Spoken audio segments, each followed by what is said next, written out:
ครับมื้อนี้เฮามาย่างปูนาแล้วก็มาตำป่นพี่น้องเอ้ยเนี่ยบ้านเฮาก็มีซ้ำนี่แหละพี่น้องครับปูนาหอมๆย่างหอมๆครับนะย่างหอมก็มาแกะออกแกะกระดองออกเอาขาออกแล้วก็เอาใส่กับหน้าอกของปูกันเฮาสิมาเฮ็ดตำป่นอีปูครับนะเพราะว่าเฮาช่วงนี้มันเป็นช่วงปูมันที่สุดเลยช่วงเกี่ยวข้าวจากเดือนนี้ไปหาธันวาเนี่ยก็คือว่าปูกำลังมันพี่น้องครับเพราะว่าน้ำก็ได้แห้งเบิดแล้ว ปูก็สิลงมันแล้วพี่น้องเอ้ยแกะเบิ่งปูนี่เลี้ยงหุยๆในกระดองครับแล้วโอ้ยมันขนาดเฮาก็ได้ว่าแกะกระดองออกเฮาก็ได้เอาแต่ใส่แต่หน้าอกของเขาใส่เข้าไปเฮาก็ตำละเอียดเฮาสวัสดป่นปูนาครับเนาะนี่ครับนี่ขั้นตอนการเฮ็ดนะจ๊ะกระดังกะเฮ็ดขั้นตอนพี่น้องเห็นกันอยู่ว่าเฮาสิเฮ็ดตำปูนาจังไดกันดี ยังสิจำเนี่ย เขาเอิ่นป่นปูนาพี่น้องป่นปูนาใครเคยกินแหน่พี่น้องครับบ้านเฮาก็ซ้ำนี่ล่ะเป็นน้องถึงบ่อลังการถึงบ่เลิศหรูก็แต่ว่าความสุขมันอยู่ที่เฮามักความกินอยู่ที่ไผกินแซ่บผู้นั้นก็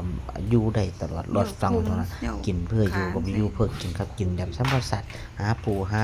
ปลากินตามท้องไร่ท้องนาเฮาคือเก่าท้องไร่ท้องนาเฮาก็มีอิหยังกินมากมายพี่น้องบ่ว่าสิไผหรือว่าสิเป็นผักเป็นหญ้าเป็นปูเป็นปลาเป็นหลายอย่างพี่น้องของพืชผักสวนครัวเฮาก็ปลูกกินเองได้สม่ำเสมอกันได้เลยเพราะว่าเฮามีน้ำลดกันอยู่ประจำอยู่แล้วสำหรับท่านใดที่กำลังหิวข้าวก็ดี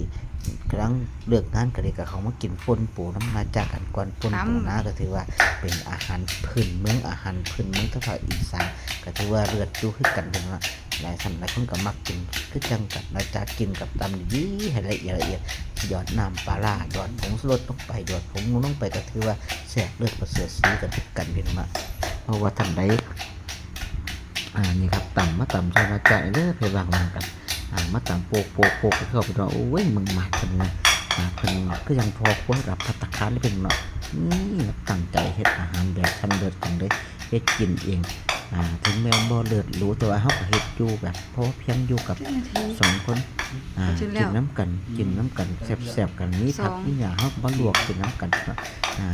นี่อะไรเฮาก็มาแบ่งกันกินแบ่งปันกันกินดีที่สุดพี่น้องเอ้ย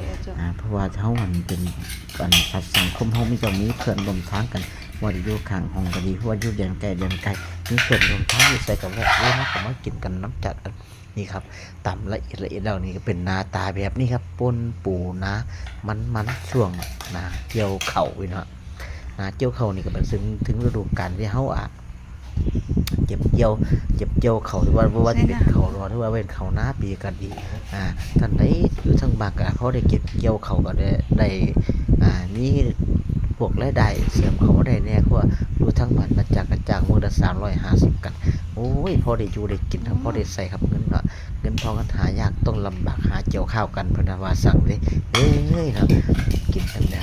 กินนะครับก่อนเฮาสิไปเฮ็ดงานเฮาก็ตำเรื่อยๆเฮาเลยไปกินโรงงานพร้อมเอาไปห่อไปกินโรงงานพร้อมตำแล้วเฮาก็ใส่ตู้เย็นไว้เรียบร้อยพี่น้องตอนเช้ามาก็เลยเฮาไปเวฟเอาที่โรงงานฮ้อนกันรู้สึกว่าเป็นอาหารที่กินแล้วรสชาติติดปากรสชาติติดใจและเพิ่มความปริมาณให้เฮารสชาติดีครับใส่ผงนัวเข้าไปใส่รสดีเข้าไปบ้ารู้สึกว่าได้ด้านพี่น้องครับหมอนี่ตรงเขาจะแซ่บดีป่ะคนนะนี่อย่างฟูดูเสียขาเนาะนี่เนาะนี่นะขาอีปูที่ขาอีปูเสียบขาจิกกันว่าโอ้ว่าสร้างว่ากันนี่ครับนี่ตักให้มึงพี่น้องเอ้ยนี่สอนนี่บวงนี่ตักให้มึงเลยตำเล็กๆครับนะใส่น้ำปูปลาใส่น้ำปลาเข้าไป